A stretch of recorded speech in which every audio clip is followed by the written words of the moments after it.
शुक्रिया जनाब स्पीकर। बिस्मिल्लाहिर्रहमानिर्रहीम। इय्याका नअबुदु व इय्याका नस्तईन। मैं आज ख़ुसूसी तौर पर खैबर पख्तूनख्वा की असम्बली को और इसके मेंबरान को, क्योंकि मुझे तो मेरे अवाम की तरफ से ये खिताब दिया गया था कि मैं अवामी वज़ीर आला हूँ। आज आप बाकायदा अवामी असम्बली बन गए हैं। मैं आप सबको मुबारकबाद पेश करता हूँ। मैं अपोजिशन के हमारे अहमद कुंडी भाई और पीपल पार्टी को भी खिराज तहसीन पेश करता हूँ कि चले कुछ शराइत पे सही, क्योंकि कुंडी साहब की तकरीर जो मैंने सुनी तो मुझे लगा कि इजाज़त क्यों मिली है, लेकिन फिर भी हम खिराज तहसीन पेश करते हैं कि वो आए। जनाब स्पीकर, जेल में फ़र्क होता है।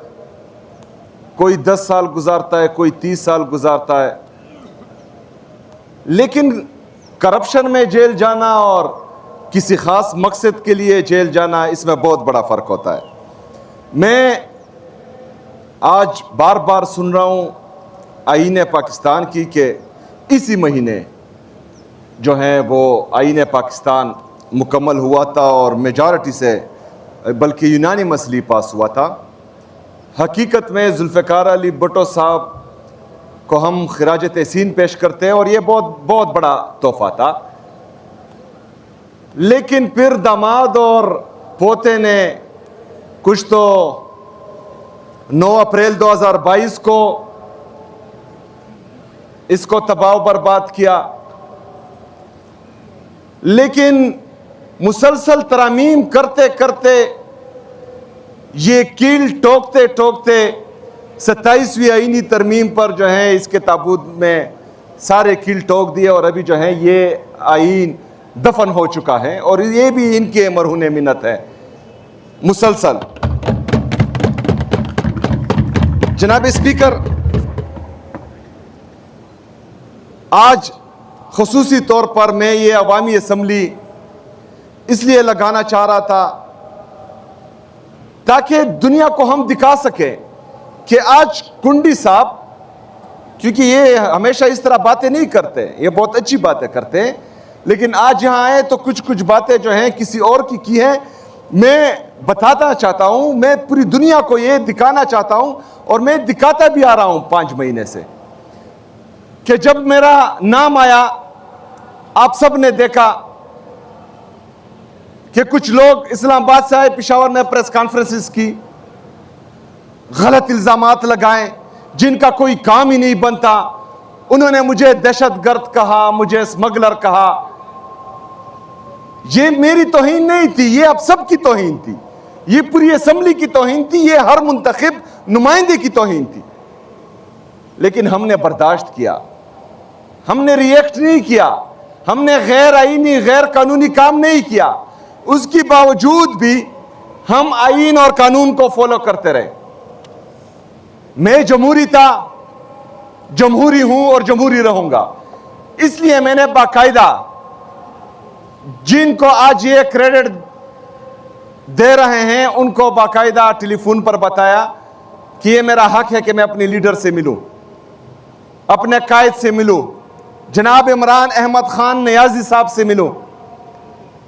उन्होंने कहा पूछ कर बताता हूं। मैंने कहा पूछें फिर बताएं, लेकिन नहीं बताया, मैं नहीं मिल पाया। फिर मैंने लेटर्स लिखे, नेशनल असम्बली को लेटर लिखे, वजीर आजम को लेटर लिखे, पंजाब की गवर्नमेंट को लेटर लिखे, chief justice Islamabad high court को लेटर लिखे, चीफ जस्टिस सुप्रीम कोर्ट को लेटर्स लिखे। फिर गया, मैंने पिटीशन दायर की। फिर 3 जजेस ने ऑर्डर दिए कि मैं अपने लीडर, अपने कायद जनाब इमरान खान साहब से मिलूं। एक जेल के सुपरडेंट ने, मतलब ये जिस आईन की बात कर रहे हैं, तो 27वीं आईनी तरमीम के जरिए इतना मफलूज कर दिया इन अदालतों को कि 3 जजेस के ऑर्डर जो हैं एक जेल का सुपरडेंट नहीं मान रहा। एक जेल के सुपरडेंट की क्या हैसियत है? लेकिन 3 जजेस के स्पीकर साहब वो ऑर्डर्स नहीं मान रहा। ये किसके मरहूने मिन्नत है? जमहूरियत को यहां तक किसने पहुंचाया? आईन को यहां तक किसने पहुंचाया? जुडिशरी को तबाह बर्बाद किसने किया? इन्होंने किया। किसके लिए किया? हमने तो सारी उम्र अपोजिशन में नहीं रहना, हमने तो सारी उम्र जो है इस तरह नहीं रहना। कल आपकी बारी होगी, आप जो है वफाक में अपोजिशन में होंगे, किसी और क्या नंबर होगा। तो इससे तो जमहूरियत को नुकसान पहुंचा है। हम होंगे या नहीं होंगे, आप होंगे या नहीं होंगे, किसी और ने आना है, किसी और ने मुंतखब होकर इस असेंबली का हिस्सा बनना है, उसके साथ भी यही हाल होगा। जनाब स्पीकर, इमरान खान साहब और उनकी अहलिया बुशरा बीबी साहिबा, इनको शदीद तकलीफ है, उनकी सेहत का इशू है। इमरान खान साहब 1000 से ज्यादा दिन गुजार चुके हैं जेल में, एक दिन भी उन्होंने जो है अपनी सेहत की शिकायत नहीं की, एक दिन के लिए भी उन्होंने बहाना नहीं बनाया। इस वक्त भी वो शदीद तकलीफ में हैं, उसके बावजूद भी वो बहाना नहीं बना रहे अस्पताल जाने का। उनकी अहलिया बुशरा बीबी साहिबा, जो एक बाहया और गैर सियासी खातून है, वो गैर जरूरी ना प्रेस कॉन्फ्रेंसेस करती हैं, ना सियासी एक्टिविटीज करती हैं, लेकिन उनके सेहत का इशू है, गैर कानूनी नाहक कैद किया हुआ है उनको, ना ही उनकी फैमिली को उनसे मिलने दिया जा रहा है। और जब सेहत का इशू आया, आंख का इशू आया, बदकिस्मती से इमरान खान साहब की भी राइट आई में, दाएं आंख में मसला है, बुशरा बीबी साहिबा की भी दाएं आंख में मसला है। तो ये एक सोचे समझे मंसूबे के तहत हो रहा है। स्पीकर साहब, ये मेरे लीडर मेरा कायद जनाब इमरान खान साहब को कमजोर करने की कोशिश की जा रही है। उसके लिए एक औरत का इस्तेमाल किया जा रहा है, उस पर ये चुप है, कुछ नहीं बोलते। हम क्या मांग रहे हैं? हम मांग रहे हैं कि इमरान खान साहब और उनकी अहलिया बुशरा बीबी साहिबा का इलाज हो, उनके जाती डॉक्टर्स की निगरानी में, उनकी फैमिली की मौजूदगी में, और एक अच्छा अस्पताल में। इसमें कोई गैर आईनी बात है, गैर कानूनी बात है, ये हमारा साथ नहीं दे रहे। कलील का नंबर भी आएगा, इससे पहले भी जो है हमने देखा है इनके नंबर आए हैं, लेकिन वो जेल नहीं होती थी, वहां तो एसी भी होता था, वहां टीवी भी होता था, वहां पर टब्बर के टब्बर मिलने भी जाते थे। जब यहां से लंदन भागते थे, यहां से जद्दा भागते थे, तो यहां से पूरे पूरे टब्बर वहां मिलने जाते थे, वो भी सरकारी पैसों पर, आवाम के टैक्स के पैसों से। लेकिन हमें नहीं मिलने दिया जा रहा, ना उनकी फैमिली को, जो जेल मैनुअल के मुताबिक है। तो जनाब स्पीकर, इंतशारी कहे चले, आदत होगी या मजबूरी होगी, लेकिन जब तमाम आईनी और कानूनी रास्ते हमने अपनाए और हमें रास्ता नहीं दिया जा रहा, हमें मुसलसल बंद गली में घसीटा जा रहा है, हमारे लिए सारे कानूनी और आईनी रास्ते बंद कर दिए जाएंगे, तो हम फिर क्या करेंगे? एहतजाज नहीं करेंगे? मुझे बताएं स्पीकर साहब, ये मुझे लाकर दिखाए कि 26 साल में इमरान खान साहब ने कौन सा गैर आईनी गैर कानूनी काम किया है? 126 दिन का धरना हुआ है, हमने एक गमला भी नहीं तोड़ा। 3 साल से मुसलसल हम मुजाहमती सियासत कर रहे हैं, अपने ऊपर जुल्म जबर फस्तैयत का रोना रो रहे हैं, लेकिन उसके बावजूद भी हमने ना बंदूक उठाई है, ना डंडा उठाया है, ना कोई गैर आईनी काम किया है। लेकिन जब इतने जुल्म जबर फस्तैयत के बावजूद भी जब पाकिस्तान की बात आई, ये स्पीकर साहब इंतहाई जरूरी है। 9 अप्रैल की बात भी मैं करूंगा, लेकिन उससे पहले कुंडी साहब में 2-3 मीटिंग्स की बात करता हूं। पाकिस्तान के लिए, पाकिस्तान हम सब का है, मुश्तरका है। कोई आज इख्तिदार में होगा, कोई नहीं होगा, कोई आज ओहदे पर फायज है, कल नहीं होगा।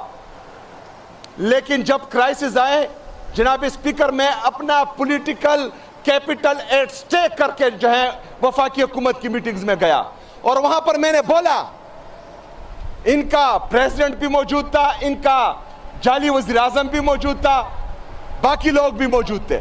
मैंने वहां पर यह कहा कि आज मैं अपना पॉलिटिकल कैपिटल एट स्टेक करके आपकी इस मीटिंग में आया हूं, लेकिन मैं ये भी उम्मीद करता हूं कि आज मैं पाकिस्तान के लिए यहां बैठा हूं, कल को आप पॉलिटिकल डिस्क्रिमिनेशन खत्म करेंगे, आप हमारे वर्कर के साथ ज्यादती नहीं करेंगे, आप हमारे लोगों पर जो है लाठीचार्ज और ये बाकी चीजें नहीं करेंगे। लेकिन स्पीकर साहब, उसके अगले ही दिन इमरान खान से आपकी बहनों पर लाठीचार्ज भी किया गया और आंसू शेल भी फेंके गए। जनाब स्पीकर, हमने 9 अप्रैल का जलसा पाकिस्तान के लिए, क्योंकि पाकिस्तान की पजीराई हो रही थी। 24 साल बाद 2002 में इमरान खान साहब कहता था कि गिव पीस अ चांस। 2002 से लेकर आज तक इमरान खान साहब कहता था कि मिलिट्री ऑपरेशन किसी मसले का हल नहीं है, हमेशा टॉक्स करें, डायलॉग्स करें। 2026 में उस बात पर जो है पाकिस्तान की लीडरशिप आती है, दुनिया में पजीराई मिलती है, लेकिन उसके बावजूद जुल्म जबर फस्तैयत के बावजूद इमरान खान साहब ने 9 अप्रैल का जलसा कैंसिल किया। लेकिन उसके बाद क्या हुआ? इमरान खान साहब की बहनों को इमरान खान साहब से मिलने नहीं दिया गया, बुशरा बीबी साहिबा की बेटी को उनसे मिलने नहीं दिया गया। तो हम तो कर रहे हैं पाकिस्तान के लिए, आप क्या कर रहे हो? किस तरफ लेके जा रहे हो पाकिस्तान को? हम कहां जाएंगे फिर? एहतजाज नहीं करेंगे तो क्या करेंगे? और यही एहतजाज, पुरअमन एहतजाज, मेरा ईन मेरा कानून मुझे इजाजत देता है, मैं करूंगा, मैं निकलूंगा। जब आपका यह रवैया होगा, आपको पाकिस्तान की फिक्र ही नहीं होगी। आप एक सियासी पार्टी को, जो पाकिस्तान की सबसे बड़ी सियासी पार्टी है, उसको मुसलसल दीवार से लगाओगे तो हमारे पास कौन सा ऑप्शन रहता है? आप हमें दूसरे दर्जे का शहरी समझोगे, हमारे पास कौन सा रास्ता रहता है? वो पुरअमन रास्ता इंशाअल्लाह ताला हम अपनाएंगे और जरूर अपनाएंगे। शुक्रिया।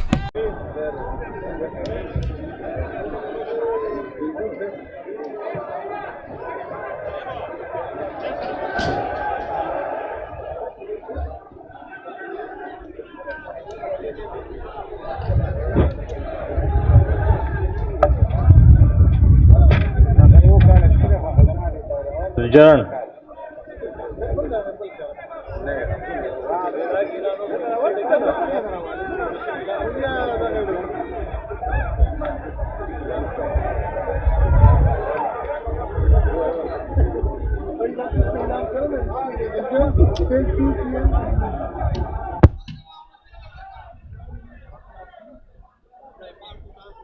ना ट्राइपॉड ना छोड़ी नहीं था